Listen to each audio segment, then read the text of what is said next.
어렸을 때 가장 곤혹스러운 심부름은 읍내에서 얼음을 사오는 것이었습니다. 냉장고가 귀하던 시절이라 아이스박스에 얼음을 넣어서 음식을 보관했습니다.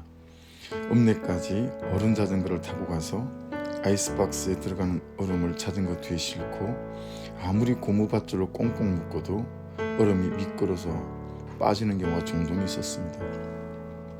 읍내에서 집에 도착하려면 멀티고개라고 하는 짐을 실은 경운기도 힘들어하는 크고 가파르고 긴 고개가 있었습니다. 초등학교 5학년이 얼음을 실은 어른 자전거를 낑낑거리며 끌고 걸어서 고개를 넘어서 집에 도착하고 보면 얼음이 녹아서 얼음이 3분의 1 동가리가 나 있는 경우도 있었습니다. 그 얼음 사오는 심부름만큼은 정말 안 하고 싶었습니다. 그런데 안 할 수 없었던 것이 집에 저 말고 할 사람이 없었습니다.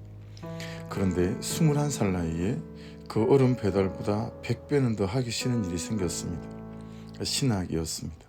정말 하기 싫었습니다. 축구도 하기 싫었습니다. 5년 가까운 시간을 이리 빼고 저리 빼다 26살에서야 어찌어찌 신학대학에 입학을 했습니다. 내가 가고 싶은 길이 따로 있었습니다. 내가 하고 싶은 일도 따로 있었습니다. 내가 살고 싶은 방식이 따로 있었습니다. 시간도 재정도 인생도 다 내 것이라고 생각했지 단 한 번도 그것이 주인이 따로 있다고 생각해 본 적이 없었습니다. 그러니 하나님의 부르심, 하나님의 말씀하심 이런 것은 기뚱에도 안 들어왔습니다. 전혀 몰랐습니다. 예수님을 믿는다와 예수님이 나의 주인이다라는 말이 같은 말인지. 개척 초기에 전도하다가 예배에 초대한 청년이 있었습니다. 주일날 교회 앞에서 만나고 보니까 지금처럼 한여름인데 겨울에 입는 틀로 된 셔츠를 4개씩이나 겹겹이 껴입고 땀을 뻘뻘 흘리는 정신이 온전하지 못한 분이었습니다. 겨우 설득해서 반팔로 옷을 갈아입힌 뒤에야 함께 예배를 드릴 수가 있었습니다. 우리가 예수님을 믿으면서도 여전히 예수 믿기 전에 세상에서 입고 살던 나의 꿈이라는 옷, 나의 기대라는 옷을 켜켜이 입은 채로 신앙생활을 합니다. 자연히 예배와 기도를 포함한 나의 신앙 행위는 나의 꿈과 나의 기대를 이루기 위한 수단이 되고 도구가 됩니다. 나의 꿈이 주인이고 나의 기대가 주인입니다. 그리고 나는 그 꿈과 기대를 이루어가는 종이고 신앙생활은 그 일에 힘을 보태주고 지치지 않도록 격려해주고 조금 더 빨리 편하게 올라갈 수 있도록 도와주는 도구이고 사다리 같은 것입니다. 왜 성경에 있는 일이 나에게는 잘 일어나지 않을까요? 안 믿어서요? 기도를 안 해서요? 아닙니다. 왜 성경에서 일어나는 나 자신이 변하고 겨가 변하고 내 삶이 달라지고 우리가 달라지는 일을 나의 신앙생활에서는 잘 보지 못하는 것일까요? 예배를 안 드려서요? 아닙니다. 새벽을 깨우지 않았신가요? 그것도 아닙니다. 주인을 바꾸지 않아서 그렇습니다. 우리는 10년을 믿어도 내가 주인입니다. 100년을 믿어도 내가 주인입니다. 그래서 여전히 내 방식대로 살아갑니다.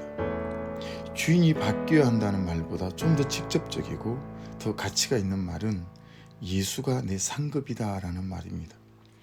우리가 사랑을 할 때 언제 감격합니까? 그가 내가 가진 그것 말고 내가 그에게 줄 수 있는 그것 말고 내가 아무것도 가진 것이 없어도 내가 그에게 해줄 수 있는 것이 아무것도 없어도 나 너만 있으면 돼 할 때 그것이 우리의 감격 아닙니까? 하나님은 사랑이 이랬습니다. 예수님도 아버지를 닮아 그런 사랑을 했습니다. 로마서 5장 6절 우리가 아직 연약할 때 기약대로 그리스도께서 경건하지 않은 자를 위하여 죽으셨도다. 로마서 5장 8절 우리가 아직 죄인 되었을 때에 그리스도께서 우리를 위하여 죽으심으로 하나님께서 우리에 대한 자기 사랑을 확정하셨느니라. 로마서 5장 10절 곧 우리가 원수 되었을 때에 그의 아들의 죽으심으로 말미암아 하나님과 화목하게 되었은즉 하나님도 예수님도 딱 이 한마디 하신 거지요. 너 하나면 된다. 빌립의 사역과 삶에 모자람이 없었습니다. 드디어 아기다리 고기다리던 인생의 꽃길이 열리기 시작했습니다. 기도만 하고 손만 얹으면 낫지 않는 병자가 없고 떠나가지 않는 귀신이 없었습니다. 그 일로 인해 사마리아 성에 큰 기쁨이 있었으니 얼마나 많은 사람이 빌립을 추종하고 따랐겠습니까? 그런데 느닷없이 주의 성령이 광야로 가라고 하십니다. 갑니다. 그런데 흑인입니다. 거기다가 고자라 예루살렘에 예배하러 왔으나 예배도 참석하지 못하고 돌아가는 4시가 지나갔습니다. 그 수레로 가까이 나가라 하십니다. 갑니다. 그런데 쉽지가 않습니다. 그 수레의 속도에 맞추느라 달려갑니다. 그리고 복음을 전하고 세례를 줍니다.